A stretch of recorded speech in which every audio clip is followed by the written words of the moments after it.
place, vous avez pu oxygéner vos cerveaux. Prendre un peu de force, c'est bon. Alors, on va y aller. Donc le sujet étant la neutralité, entre deux auditions pour être sur un ticket, je me suis quand même amusé à écrire quelques lignes sur ce sujet. Donc, chers amis, imaginez que la Suisse se mette à financer secrètement les forces opposées à Bachir el-Assad. Puis qu'une fois qu'elles seront devenues un État islamique sanguinaire, elles mobiliseraient les quelques FA-18 qui auront eu la bonne idée de ne pas tomber tout seuls pour aller bombarder le fief des islamistes. Imaginez qu'elle envoie ensuite les 100 000 hommes de l'armée suisse rescapés des coupes budgétaires de par le vaste monde pour accompagner militairement de multiples printemps arabes ressemblant à des hivers polaires.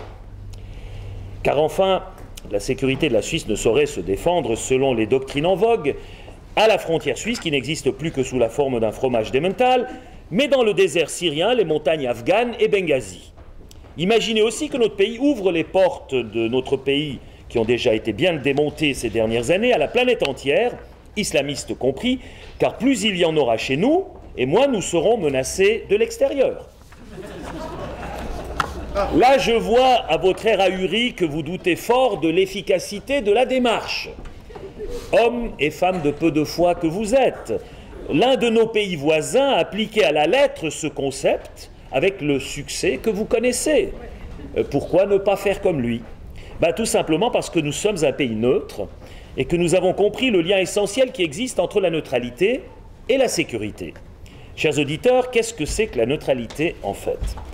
Certains nous font croire que c'est un truc impossible à réaliser. D'autres prétendent que c'est un concept abstrait. D'autres encore y voient une idée surannée à ranger dans le musée de l'histoire. Penchons-nous donc de manière un peu plus approfondie sur ce concept qui est l'un des piliers de l'État-nation dans lequel nous vivons, la Suisse. Décréter la neutralité, c'est bien. Ça peut se faire dans la solitude du désert, au milieu de l'océan, au sommet de l'Himalaya, où ça ne mangera pas de pain ou de foin.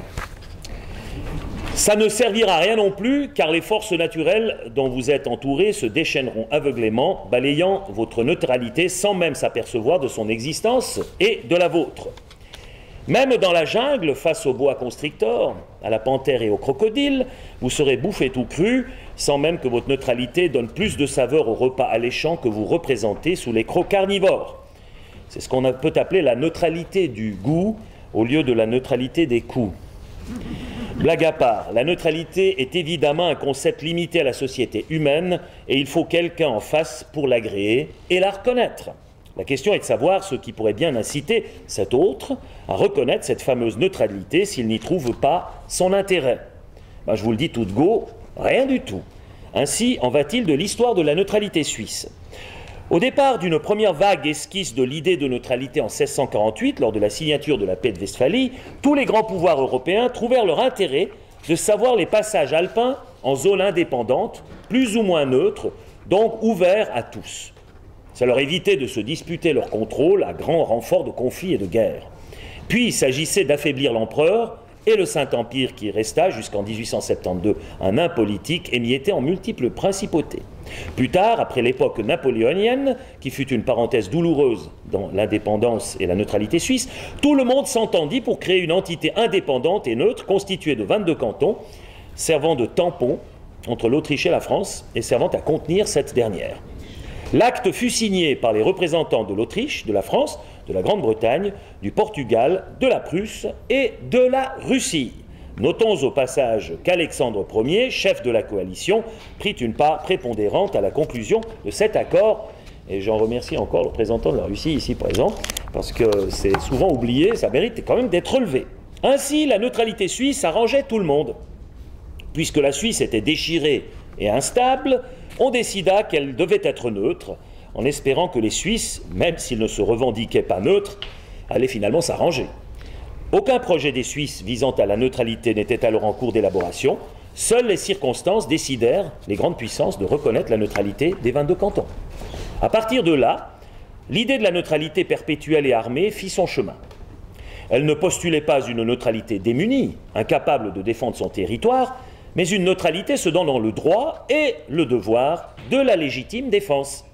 Il ne s'agissait pas non plus d'une neutralité qui s'allumerait au besoin, comme un briquet, mais d'une attitude durable, pérenne, qui imprégnait la gouvernance suisse dans sa totalité. Chers auditeurs, la neutralité est une sorte de temps mort, similaire à celui que demandent les coachs de hockey ou de basketball. Dans le temps, vous avez vu d'ailleurs, on a même été creuser mes exploits de basketball à 20 ans. Je devais être un joueur vachement personnel, à ce qui semble, mais efficace. Cependant, il s'agissait d'un temps mort qui dure non seulement le temps d'un match, mais bien au-delà, dans la vie en général. Mais alors, on ne joue plus, me direz-vous. Ben oui, c'est tout à fait ça, on ne joue plus. Surtout pas dans la cour des grands, ou avec le feu, ou des jeux interdits. Lorsque le temps est mort, on se situe hors du temps et de l'espace, on devient des architectes de l'immuable, on entre dans l'infini. La Suisse envoyait encore parfois des arbitres dans les matchs violents que se livraient les grandes puissances, mais elle refusait de participer à la partie truquée sur ce parquet trop glissant pour elle. Non pas parce qu'elle était petite, non pas parce qu'elle se sentait faible, elle ne l'était pas, mais par conviction. Vous allez peut-être me rétorquer qu'être neutre n'est que la preuve d'un manque de caractère, que ce n'est qu'un moyen de ne pas prendre parti, de se positionner, que c'est donc une attitude qui confine à la lâcheté. Pour ma part, je pense qu'il est généralement plus difficile de rester en dehors de conflits stériles que de s'y plonger. Plus difficile d'aider et de soulager que de participer à la boucherie. Plus ardu de concilier que de jeter l'opprobre, et plus compliqué de négocier avec l'ennemi que de le détruire. Ainsi, depuis 1815, la Suisse a mis toute son énergie, non pas à conquérir de l'espace et du pouvoir, mais à gérer en profondeur le territoire que les aléas de l'histoire lui avaient peu à peu permis de former. Un espace aussi multiple qu'une galaxie, renfermant une diversité exceptionnelle, 4 langues, un grand nombre de dialectes, de patois et de microcosmes bigarrés. La Suisse s'est attelée à gérer la qualité de son espace intérieur, plutôt que de choisir la fuite en avant en cherchant à agrandir la surface au détriment de la profondeur. Or, c'est dans la profondeur que réside l'âme, dans les grandes surfaces ou les déserts de sable, elle se perd. Se sachant néanmoins relié au monde extérieur, notre pays est entré en relation avec celui-ci d'une manière harmonieuse, en reflet de son âme apaisée par un équilibre des énergies admirable. À partir de Solferino, elle a offert au monde la Croix-Rouge. Elle a développé des relations diplomatiques avec toutes les nations du monde et établi des relations multilatérales. Elle s'est fait un point d'honneur d'offrir ses bons offices dans de multiples situations conflictuelles et elle a ouvert ses frontières pour héberger de nombreuses organisations internationales cherchant à s'établir dans un terrain non partisan, non aligné, donc neutre. Ce faisant, elle a toujours fait preuve de bon sens, de pragmatisme, de mesure. Elle a prouvé à la terre entière que sa neutralité était un plus pour tout un chacun. Sa paix intérieure se reflétant alors vers l'extérieur, le soin apporté à son petit espace indépendant et souverain irradiait le monde entier. Tout cela fonctionnait à merveille parce que la Suisse était considérée par tous les autres pays, comme neutre et qu'ils trouvaient un avantage dans cette neutralité. Or, la condition sine qua non de cette neutralité, de cette plus-value, résidait dans la souveraineté et l'indépendance de la Confédération helvétique. Grâce à elle, notre pays a pu développer la démocratie directe, préserver le fédéralisme et instaurer un partage étendu des pouvoirs. Grâce à elle, la Suisse a pu défendre sa liberté et sa neutralité. N'étant pas rattachée à des préceptes juridiques autres que les siens propres, à des contraintes autres que ses contraintes internes, à des alliances autres que des alliances librement consenties, je reviens à ce qu'a dit Arnaud de Tézac avant, elle a pu évoluer à sa manière, harmonieusement, et développer un modèle de gouvernance quasi métaphysique. Elle a su ne pas se contenter d'être la copie, mais le modèle, l'original. Des démocraties parlementaires, il y en a quelques-unes de par le monde. Elles se ressemblent plus ou moins. Le modèle suisse, lui, est unique. Hélas, il a fallu que la Suisse, peu à peu, tombe dans le piège de la facilité, de l'abandon de ses principes fondateurs. Croyant l'herbe plus verte chez les voisins, elle a progressivement abandonné des pans entiers de sa souveraineté, affaibli ses défenses, bradé une partie de ses vertus. Elle a cherché à jouer dans la cour des grands en adoptant les règles et les comportements des grands. Le rounding de Swissair, la crise de UBS ont été les signes les plus perceptibles de ce glissement. Tout cela a entraîné un affaiblissement institutionnel et économique. La Suisse s'était inventée la neutralité active et travailla donc activement à sa propre déchéance. Car la neutralité est l'art de l'inaction politique et la transposition des énergies dans le champ de l'humanitaire et de la diplomatie. Tout activisme exagéré dans ce domaine n'est pas seulement inutile, mais carrément dommageable. Donc la Suisse s'agita afin de permettre à l'une de ses ministres de se mettre en scène. Cela provoqua des scènes de ménage terribles vers l'intérieur et ne permit pas de faire le ménage à l'extérieur. Il fallut par exemple que la Suisse s'empresse, au mépris, absolument mépris du droit international, de reconnaître sans réfléchir l'indépendance du Kosovo, qu'elle commençât à s'ingérer dans les affaires d'autres pays, de prononcer des fatwas moralisatrices à tout va. Non contente de la vertu intrinsèque de son esprit pacificateur, elle chercha à se refaire une vertu politique, comme si on pouvait laver les dessous sales de la politique en jouant aux pharisiens, comme s'il n'y avait qu'une vérité dans le monde et que Calmirae en fut la prophétesse, comme si neutralité rimait avec alignement, comme si l'impartialité consistait en une partialité à géométrie variable. Les dommages furent énormes. Désormais, la Suisse était dans le radar politique des grandes puissances. Elle devint un pays aligné, un pays aux ordres, empressé d'âner la doxa des maîtres du monde. Elle qui n'avait été jadis visible qu'indirectement à travers ses actes humanitaires et diplomatiques et économiques, devint une entité politique définissable, ennemie ou alliée. Elle qui était une jouvencelle innocente sans culotte devient une rombière portant des dessous sales. Moi, elle était habillée, mais quand même. La loi du plus fort la frappa dès lors de plein fouet.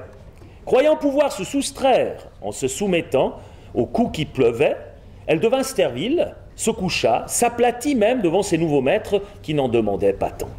Au lieu de résister à la tempête, au lieu de se battre pour sa liberté, la Suisse courba l'échine. Sa neutralité dès lors devint lâcheté, le bon samaritain devint pharisien. Elle perdit le respect d'elle-même et partant le respect des autres.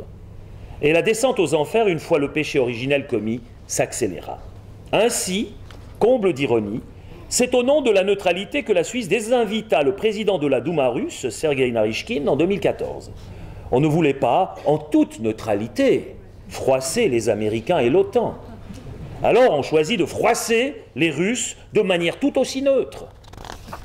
Puis on annula la venue d'une patrouille d'aviation russe au meeting aérien de Payerne pour les mêmes raisons.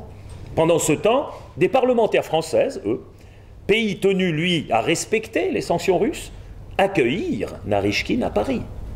C'était le monde à l'envers. Mais la Suisse fit pire que ça. En raison des sanctions qu'aucun contrat international, aucun article de droit ne lui imposait d'appliquer, la Suisse interrompit les négociations en cours destinées à conclure un accord de libre-échange avec la Russie. Pourtant, un tel accord eût été d'une prodigieuse utilité, tant pour les Russes que pour les Suisses. Mais voilà, le respect de la neutralité ayant fondu au même rythme que les effectifs de l'armée, la Suisse, une fois de plus, devint un vecteur politique clairement affilié à un camp. Cependant, le pire reste encore à venir, parce que là on n'est qu'à la mi-temps du programme. Ayant compris que le peuple ne se laisserait plus leurrer à accepter une adhésion à l'Union européenne, notre gouvernement essaie désormais de nous vendre le remède ultime contre la liberté, la souveraineté et, partant, la neutralité, c'est-à-dire la reprise dynamique, en 9 langues, c'est-à-dire automatique, en langage courant, du droit européen. Cerise sur le gâteau rance de la neutralité pervertie, c'est un tribunal arbitral qui est censé trancher en cas de litige. Un tribunal arbitral européen, excusez-moi, qui est censé trancher en cas de litige. Comment voulez-vous, après ce coup mortel porté à la démocratie directe et à la souveraineté, faire croire au monde que vous êtes neutre ? Seul celui qui se réfère à son propre système de référence, à ses propres valeurs, peut se dire réellement neutre. Parce que l'impulsion part du fond de lui-même, parce qu'elle est l'émanation de son libre arbitre et non pas de son désir de soumission. Les êtres serviles ne sont jamais neutres. Ils sont obséquieux, sont veules et lâches. En plus de tout ça, la Suisse est devenue stérile. Elle sent la mort. Entre l'euthanasie et l'avortement, les forces vives de notre pays s'amenuisent. Nous prolongeons la vie, mais nous n'en créons plus, parce que nous ne croyons plus en notre futur, en nos valeurs, en nous-mêmes. Nous passons d'une impulsion fugace à l'autre. Nous consommons la vie comme si c'était un énorme Big Mac. Nous tuons notre ennui par des divertissements futiles. Nous fuyons l'autre en le tenant à distance par l'électronique. Nous nions la maladie et la mort en nous cloisonnant. Nous nous déresponsabilisons par une pathologisation de nos dérives, par le recours systématique à des psys. Nous bourrons nos enfants de Ritaline pour qu'ils se tiennent tranquilles. Nous prônons la solidarité et l'ouverture, mais nous cultivons notre égoïsme en nous réfugiant dans nos cocons confortables, illuminés par des écrans aussi plats que notre conscience. De cette manière, nous avons affaibli nos défenses et perdu notre vigueur. Des peuples plus forts, plus brutaux, portés par un dogmatisme étroit et cruel, vont finir par nous balayer. Et nous, au lieu de nous ressaisir, au lieu de créer des forteresses au seul endroit qui vaille, dans nos cœurs et notre âme, nous passons du temps à nous excuser d'exister, à nous morfondre, à nous perdre dans un juridisme étroit, ne favorisant que la chienlit au détriment des victimes. Nous nous fondons dans le paysage comme l'homme ayant quitté la terre ferme s'enfonce dans les sables mouvants. Nous qualifions d'amis ceux qui nous détroussent, et tel monsieur Bonhomme, nous donnons du feu à ceux qui ne cherchent qu'à incendier notre maison. Nous nous soumettons à des lois qui ne sont pas les nôtres, à des règles étrangères à nos traditions, notre culture et notre âme. Tout ça pour ne pas rester seul dans la réussite, seul dans l'excellence et la qualité, seul dans un petit paradis appelé la Suisse. Nous avons jeté la neutralité par-dessus bord et par là même notre souveraineté comme des fardeaux trop lourds à porter tout seul. Nous les avons échangés contre le vide, certes plus léger à porter, mais combien plus difficile à supporter. Désormais, le chemin va être long pour se refaire une crédibilité, une respectabilité, les ingrédients indispensables de qui veut faire reconnaître sa neutralité par la communauté internationale. Il va falloir se mettre beaucoup de cendres sur la tête, faire acte d'humilité avant que des belligérants prennent à nouveau la Suisse en considération pour servir de médiateur et d'intermédiaire. Il va falloir réintroduire une stricte neutralité, celle du temps mort, de l'espace hors du temps et du temps hors de l'espace. Il va falloir prendre à nouveau soin de la démocratie directe, de la dignité inaliénable de l'homme, de la souveraineté. Il va falloir à nouveau défendre à l'interne le sens du compromis et du dialogue. Il va falloir payer un prix élevé pour maintenir la paix sociale, les droits populaires étendus, les équilibres sensibles. Il va falloir redécouvrir que la Suisse est un modèle d'essence métaphysique unique au monde. Eh oui, chers auditeurs, métaphysique unique au monde. La Suisse est le seul pays sur Terre qui a su traduire les lois immuables d'Antigone dans sa réalité politique vécue. Chez nous, Antigone fait le boulot de Créon sans devoir se renier. Chez nous, le cadavre de Polynice est enterré rapidement afin de rendre à la terre ce qui est sorti de la terre et permettre le pardon et le renouveau. En Suisse, les cadavres ne sont pas exhibés à des fins politiques. Ils sont rendus à la terre de leurs ancêtres pour s'unir à leur esprit. La Suisse est un perpetuum mobile, l'incarnation du développement durable politique. La Suisse est une horloge sensible, aussi forte que fragile. Elle offre un mode de gouvernance unique dans l'histoire du monde. C'est un moule précieux qu'il faut protéger, qu'il faut exporter, car c'est grâce à lui que le monde pourra guérir, peut-être, de ses perversions. Je vous remercie de votre attention.